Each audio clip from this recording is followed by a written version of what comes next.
Thanks for listening to the Pharmacy Podcast Network.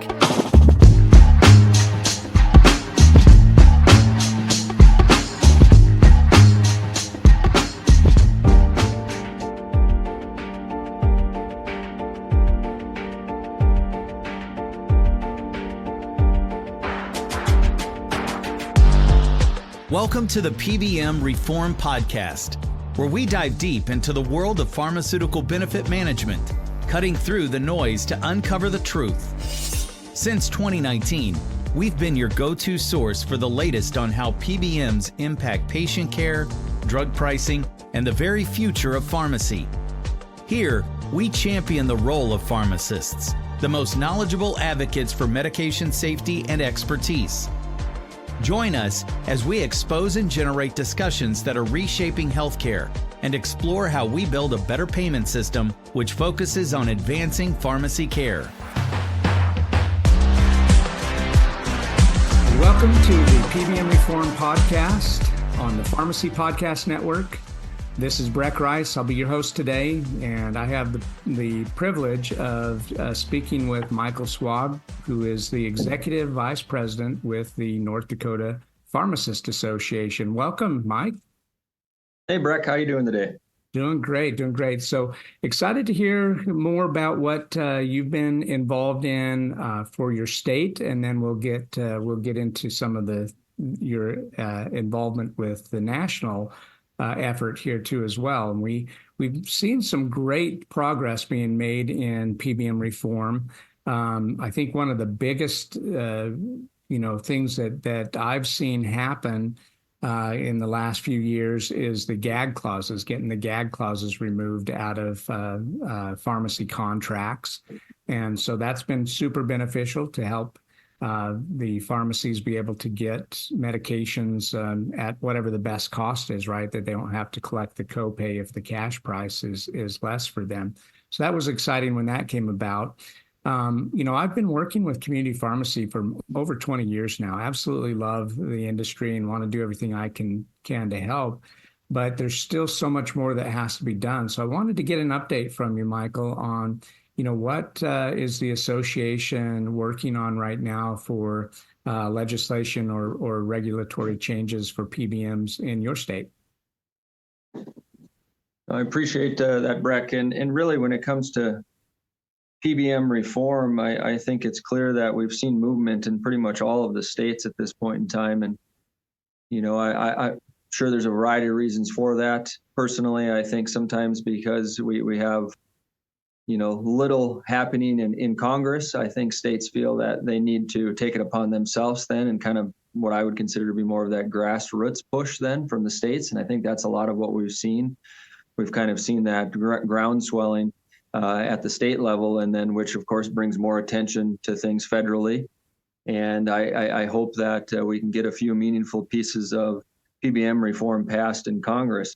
As far as what we're concentrating on a lot of, and I think a lot of my colleagues around the country would agree, is PBM enforcement. We've got a variety of reforms that we've put in place and other states have put in place. And, really, I think PBM enforcement is going to be probably one of the biggest issues that all states probably are currently focused on or will be focused on. And I guess for me personally, I took this job about 18 years ago, and it didn't take long. I'd say, in that first year or so, I was kind of like, well, what are PBMs? Who are these guys? Because they are kind of that hidden secret in healthcare. But man, do they control so many aspects of healthcare and so many avenues of prescription drug supply chain that, once you really started getting into it and you really looked at it and you really started getting into the weeds and the details, you're like, boy, this really is an issue that caught my attention, needs my attention, whether that affects me personally, professionally, or whatever the case might be. I think it's important for everybody to educate themselves a little bit more on what just is a PBM and how do they affect the supply chain and the cost of drugs. And so, again, PBM enforcement comes to mind right away. Okay. And so what are the biggest challenges for implementing meaningful enforcement? Well, I think right now what we're finding out is that there's some states that have a variety of avenues that they've implemented to try to get enforcement, whether that's through the insurance department in their state, or whether that's, looking at, okay, well, this law might have a penalty to it, and so hopefully they'll comply.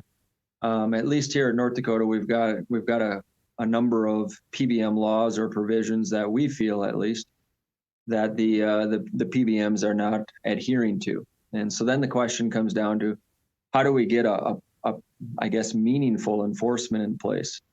Let's face it, most of your insurance departments, they don't have attorneys that specialize in pharmacy. They don't have maybe economists that specialize in the supply chain type of area, and so you really kind of end up with this. Even when insurance commissioners support PBM enforcement, they're not quite sure where to maybe start sometimes, or they need additional FTEs, or need additional staff to help with some of those enforcement efforts. So right out of the gate, there's a huge learning curve. And then the other side of it is that you have a lot of states that maybe even would like to see their attorney general, or even states want to maybe a pharmacy wants to bring an action against a PBM. But even in those cases, I mean, most of your local state attorneys in the various pockets throughout the state, I mean, again, they don't typically know what a PBM is. They don't know how they operate. They don't have the expertise for it. You bring a PBM case to them, and one of your local state attorneys, and they're probably starting at square one as well. So I just think there's just a lack of experts in that area. There's a lack of awareness and in how some of that has to operate in order to bring enforcement. So again, before you can even say, hey, we need to push enforcement, there's a lot of education that needs to still take place. Yeah. And so I think I think that's what a lot of people struggle with. Yeah, absolutely. And not to mention that most PBMs employ more attorneys than any state government has, right? So, I mean, you hit the nail on the head. I mean, especially coming from a rural, small state like North Dakota, I mean, some of these PBMs probably have more attorneys than we do in our whole state. And, the other side of that is when a PBM sees a piece of legislation pass. Now, I won't get anybody to verify, or, I can't quote the individual on this, but let's just say that a reliable conversation with an individual that is quite credible and reliable told me that a particular PBM, at least, that he used to work for, literally puts a team of attorneys into a room, not to figure out how to comply with the law that is recently passed in the state, but how do we figure a way around the law that was recently passed? Yep. So again, right out of the bat, you have problems with enforcement because they've got a whole team of people that are trying to figure out how do we maybe not even have to comply with the law to begin with. Yeah, no, absolutely. Absolutely. It's a tragedy on, the industry to have middlemen going in there, figuring out ways to circumvent laws that are being written specifically to help, us move forward with reform. So, to change it more to a positive note here, can you discuss with us any recent successes that you've had in your state, or even just nationally? You're involved nationally as well. Yes, as far as here in North Dakota, we've had some success in, educating individuals. Our legislators are very familiar with PBMs. So I feel that our members in general, those that are looking for PBM reform, have done a good job of educating our local legislators. We've seen our public officials get not only more educated, but get more involved. And we've also seen like our largest plan in the state, our public employees retirement system, they become more educated in how PBMs operate. We've seen, the larger employer groups that are self-funded or, fall under ERISA, they become more educated. It's tough though, because the PBMs hold such big market share that there's not a lot you can do sometimes in terms of that competitiveness that should take place in a market. And so I think we've been doing a good job of educating all those various players from more of a direct enforcement perspective. We've had some luck with our Department of Human Services, as well as our governor's office pushing a few things. But again, we've passed a number of PBM reform laws over the years. And I mean, one of the two sets of laws we passed in 2017, we spent 4 years in the legal system all the way through our district court to the 8th Circuit to the Supreme Court, right back down to the 8th Circuit, right on the heels of the Arkansas Rutledge decision. So we were successful, but it, again, took us 4 years and a large chunk of change. And so it becomes difficult. I mean, even when you have pharmacies that would like to bring action, they know what's ahead. They know it's going to take years. They know it's going to take a lot of money. And I think even when you talk to some of the larger firms in the country, from a contingency basis, let's be honest, it's got to be well worth their while to take the risk of going up against the behemoths that the PBMs are. Yeah, exactly. Yeah, that going back to that example of them having more attorneys on staff than the entire state has. Now, what about an independently owned pharmacy? It's pretty rough for them if they know they're going to be absolutely penalized for getting involved in some capacity. What about on the national level, Michael? What big progress have you seen for our nation in PBM reform? Well, I'm excited to hear and to see that we have multiple PBM reform bills that are, introduced and currently trying to work their way through the political process. And so I think from that perspective, that's a good step forward. That's exciting to see, but we need to get something to the finish line.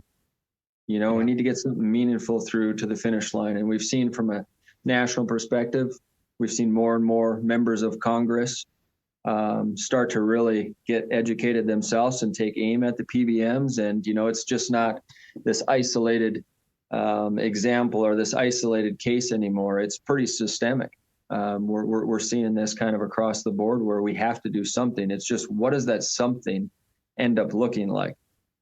Fingers and toes are crossed that something meaningful does get passed out there in DC, but right now it's just good to see at least we've made progress from the educational perspective, but we're also making progress in getting various bills introduced that are trying to address that PBM reform piece that employers need, taxpayers need, patients need, and yes, of course, pharmacists as a profession, they need it as well. Yeah, give some examples of what specific reform that's hopefully going through the process to be passed. How will that impact independent pharmacies? Yeah, so I'll start with one that, just maybe not so much impacting the independent pharmacies right away, but just getting rid of spread pricing in Medicaid. Mm-hmm. Just to think that while it's not illegal, for me personally, it's pretty suspect, but just to get rid of the spread pricing where a pharmacist obviously is paid one price, but you bill Medicaid or you bill the employer a higher price. Obviously that distorts the overall cost of the medications right out of the gate, and really over the years has been a lucrative model for the PBMs. And we see all kinds of variations of that, and we see just when you're going after spread pricing, well, then they change the game a little bit. And how do you bottle that all up? That's really what I think everybody's trying to do. But ultimately, I think that helps. The other part of that, for the benefit of the profession of pharmacy and more particular independent pharmacies, is at least then you have a transparent model. You know what you're going to be paid. You know what to expect, and you're not playing this blind going into it, not having any idea what you're actually going to get paid for, especially when it comes to, like generic drugs, for example. When you sign a contract and 85-90% of your business, you don't know what you're going to be paid on until you actually have the claim, get adjudicated, and then it comes back to you. Then you know what you're going to be paid. I don't know about you, Breck, but think about that in any other profession that says 90% of what you're going to make. I'm not going to tell you what you're going to get paid until after the patient's, in front of the counter, and you have to fill the drug. Yeah. And by the way, this is what you're going to get paid. Don't care if it's going to be a plus or minus for you, but that's when you find out. I mean, come on. I mean, it's actually laughable nowadays. Yeah, yeah, and you're expected to just accept it because that's just what you do, right? So if you're the pharmacy owner, the spread pricing is even larger in programs like workers' comp, which is what my background is in for over 20 years in third-party claims processing for workers' comp claims. And that spread is much larger, and they hide in the contracts all of these, other fees that they tack on, like, bill reviewing and doing all these other things that they claim are services, but they're just literally tacking on $50, $60 extra per transaction on every claim, but yet expecting the pharmacy to only, accept minus 65, minus 70% of AWP. Well, you definitely see that. You definitely see that play out. And, I've been to a number of employer meetings while they're discussing benefit design, and, the PBMs and carriers will come in and say, oh, we've done the best that we can at controlling costs. Pharmacy spend was up 12%. We're doing a great job of aggressively negotiating with our network of pharmacies. And we're all standing around, our pharmacists standing around scratching their head. They're like, well, we got a contract rate reduction, and I did 3% more in volume for 2% less more in reimbursement, but yet pharmacy spends up 12%. Doesn't make sense, obviously. And you tell me where that money's going. Yeah, exactly. Yeah. For those of you that are just joining us, you're listening to the PBM Reform podcast on the Pharmacy Podcast Network. Our special guest today, Michael Schwab, the Executive Vice President with the North Dakota Pharmacist Association, and having a discussion about some of the reform for PBMs that has taken place to this point, and what can still be done. One thing that would really benefit pharmacies when we talk about the impact on independence pharmacies, in particular, is we need to see some legislation that unbundles these networks.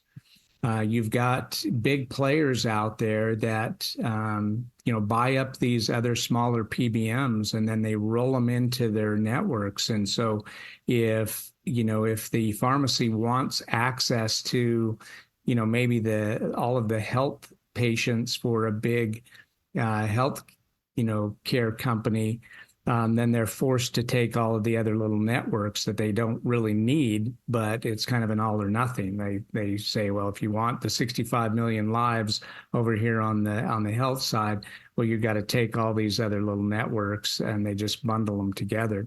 Is there been any discussion or talk about unbundling those networks, allowing the pharmacies to choose which networks they want to belong in?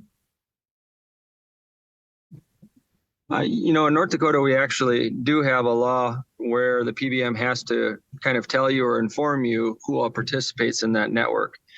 And that would be an area of contention a little bit too, where we don't always get that information from the PBMs, even though it was upheld by the courts that, we have a right as a business owner to some of that information. And really what it settles on is how else are you supposed to make an informed contract decision if you don't have some of that information? I mean, I might be in a city where I only have maybe 10 patients. And so it's like, well, for the benefit of those 10 patients in my community, I'm going to sign this contract, even though this contract is probably a very bad contract. But on the flip side, you might have it where, where you're looking at that and you're like, man, this is a big book of business for me. I have a ton of individuals under this network plan.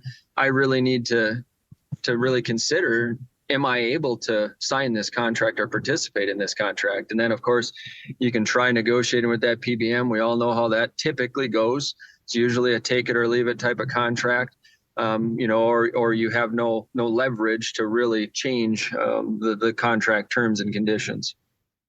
Right.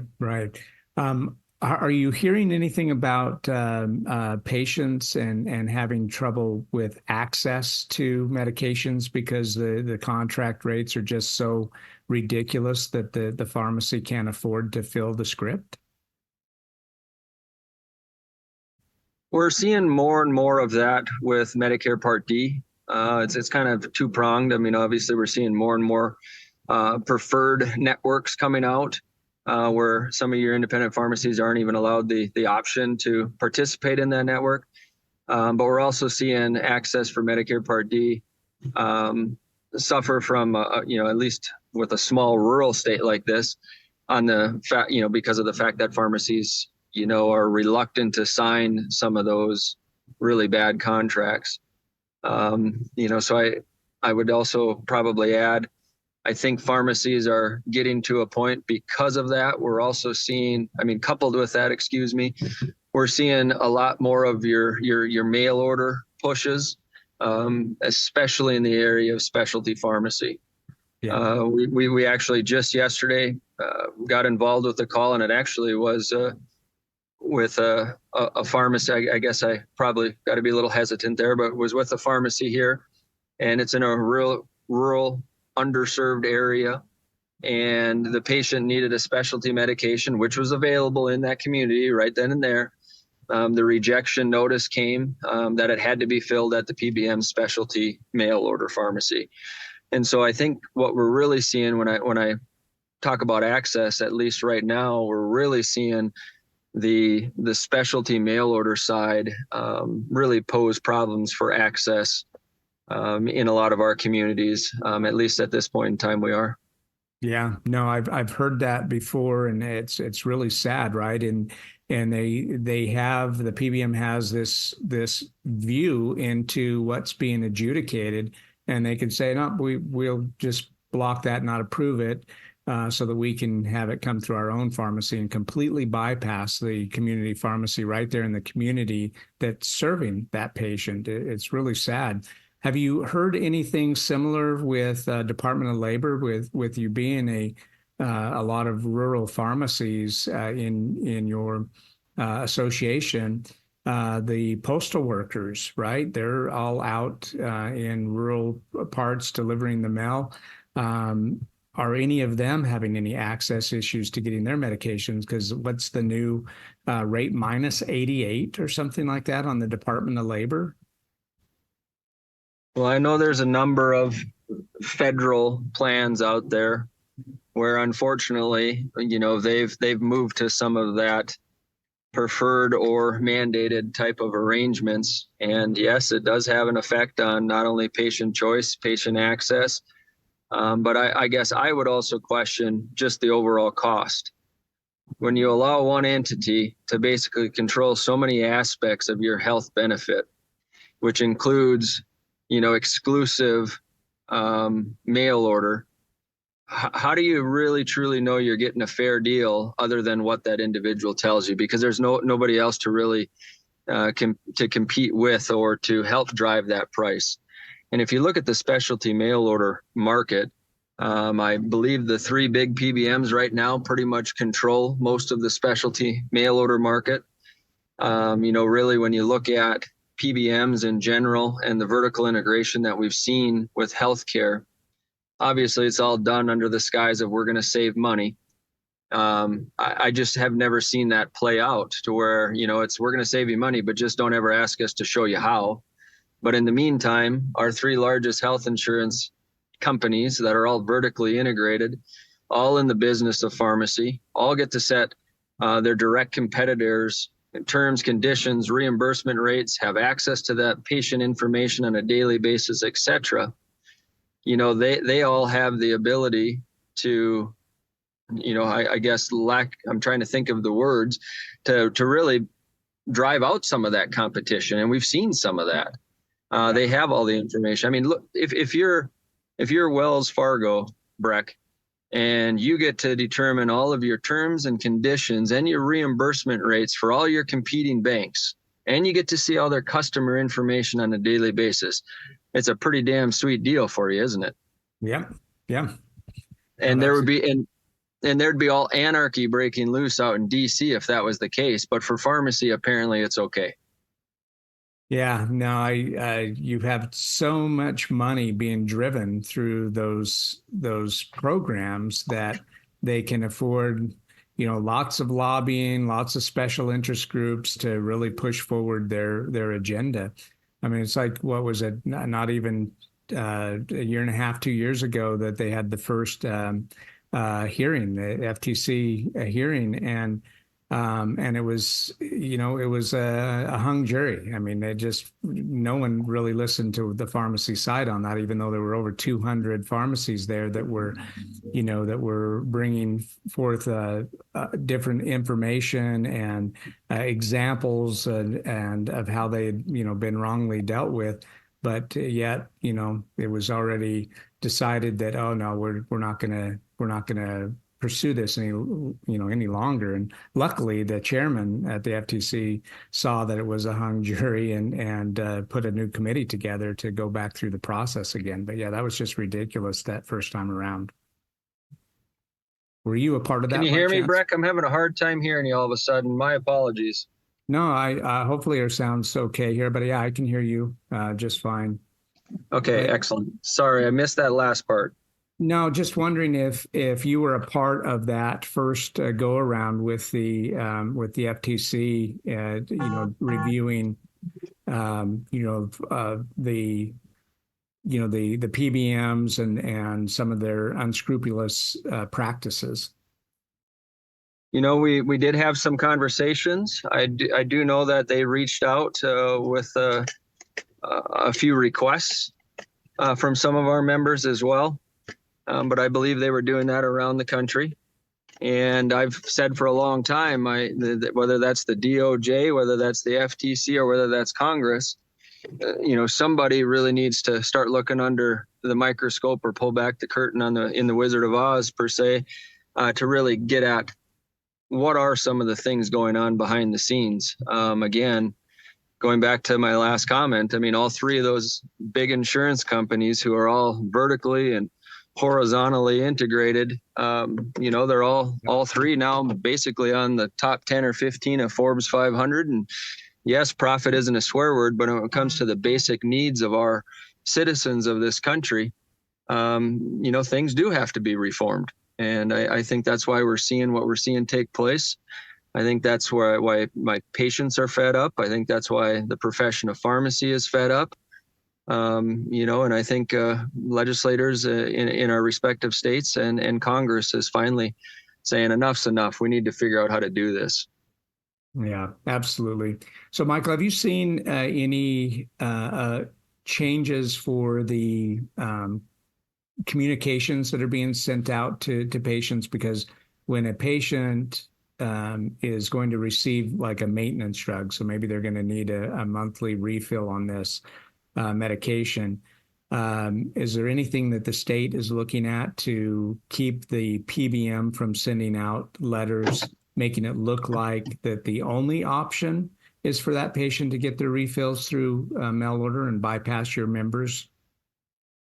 It's funny you bring that up. Well, I shouldn't say it's not literally funny, but happens all the time, happens across this country. And when you do approach, whether that's CMS, Centers for Medicaid and Medicare, or your local insurance department, or even the PBM, they say, it's an oversight. That's our fault. Sorry about that. But they won't issue a retraction letter. Yeah. And by then you've already seen some of that volume shift, or some of those patients, feel like, oh, they're not in network, or, oh, I can't get this here now. And so they've already migrated, or that volume shift has already kind of taken place. But again, in the years I've been doing this, I've never once seen a retraction letter by the PBM basically stating, hey, sorry, this was our mistake. You can still go back to your local pharmacy. That was an oversight, or however they want to state it. I mean, they're going to, doll it up. But, we haven't seen that take place. But yeah, we definitely see the letters go out. Yeah. I'm wondering if there isn't some bill that could be passed to, an anti-poaching bill or something like that, because those letters are worded strongly. I received one personally for myself. I was on a medication that I was going to get multiple refills, and I got the PBM letter, and it's worded very strongly, like that was my only option, was to get it through their mail order fulfillment. Well, not only is it worded strongly to maybe have you perceive that's your only option, the other little twist to that is oftentimes those letters come with, hey, come to us and we'll waive your copays on a 90-day supply. Yeah. But yet by contract, the PBMs and carriers won't allow the pharmacies to waive that same maintenance med and waive that copay. Obviously, that's done by design and for a reason. Yeah, absolutely. Well, Mike, it's been a pleasure visiting with you today. Is there any specific item that we didn't cover that you think would be important for our listeners to hear? I could keep talking on and on for quite some time on PBM issues. I just think it's important for those that aren't familiar with PBMs to really try to educate themselves the best they can. I think it's extremely important for them to talk to their local pharmacist, to ask questions and find out additional details. And I really hope that not only do our states continue the PBM reform efforts, but I hope that patients and employers and the taxpayers ultimately paying for a lot of this start helping push those issues forward as well. And last but not least, I hope in Congress we finally can get at least something meaningful in the form of PBM reform. I don't think it'll ever go far enough, at least not for me, but we'll take a baby step when we can get it. Yeah, just keep chipping away at them. Well, thank you, Michael Schwab, the Executive Vice President at the North Dakota Pharmacist Association. Has been our guest today here on the PBM Reform Podcast on the Pharmacy Podcast Network. Thanks for being here with us today, and have a great rest of your week.